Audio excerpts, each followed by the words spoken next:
So that hearing that we told you about is set to get underway now on Capitol Hill. You've got two of the witnesses today reportedly going to testify that the president has violated his constitutional duty to uphold the law. And they are both law professors in Washington. So is the president shirking his constitutional responsibility? That's the question at hand this morning in this hearing. And we bring in Minnesota Congresswoman Michele Bachmann to discuss this with us live as well. Good morning, Congresswoman. Good to have you here. Good morning, Martha. Thank you. So what do you think of this forum this morning?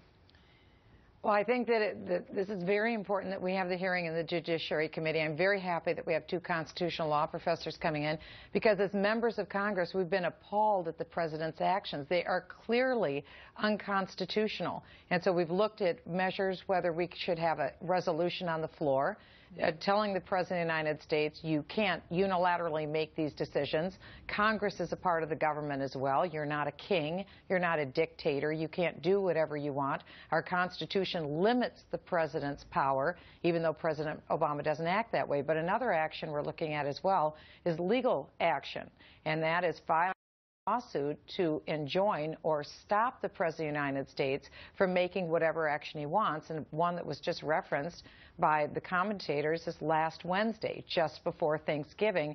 The president knew he had a very bad story on his hands. About 50 to 100 million Americans could have been set to lose their health insurance under small business and small business exceptions. So he wanted to delay that. But again, what are all these delays about? What do they all have in common? They all put off the very negative effects of Obamacare until after the next election. And that's really what this is about. This is political management, and that's what the president is doing for the next 2 weeks, political management. But we believe the Constitution has to be respected. Yeah, I guess some people would look at this and say, you know, what took so long? A lot of the things that you're discussing have been going on over the past several months. And, you know, it kind of gets morphed with some of the things that Republicans were requesting, like a delay in a number of things. Republicans said that was what they wanted, and the president has put some of those things in place. So I think some people might look at that and say, you know, that's a little confusing. Well, what's confusing is that how it's done matters. Under our Constitution, we have to pass a law in order for a law to be actually having legal effect.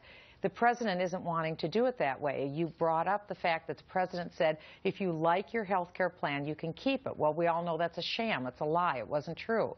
So the president decided to legislate by press conference. Congress said, okay, we'll go along with you, Mr. President. Here's the law. But when it came to the law, the president wanted to reject that because what he wants to do, Martha, is keep all his options open. He doesn't want to be bound by any law, and that's the rub.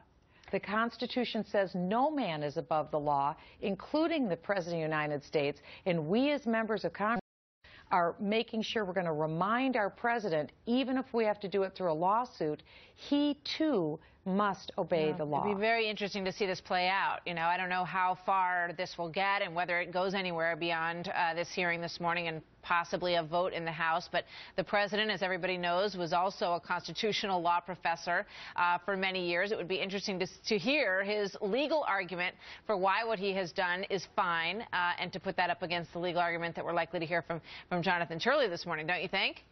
I think the president will be very sorely unimpressed with what he hears today because he doesn't agree with it. He has rewritten the Constitution for himself as a part of his effort to fundamentally transform the United States of America. But we are a constitutional republic, and members like myself are going to fight to keep that for the people a constitutional republic. Right. We see the chairman now, Bob Goodlatte, as this gets underway. Congresswoman Bachmann, thank you very much for being with us this morning. Always a pleasure. Thank you, Martha. New concerns.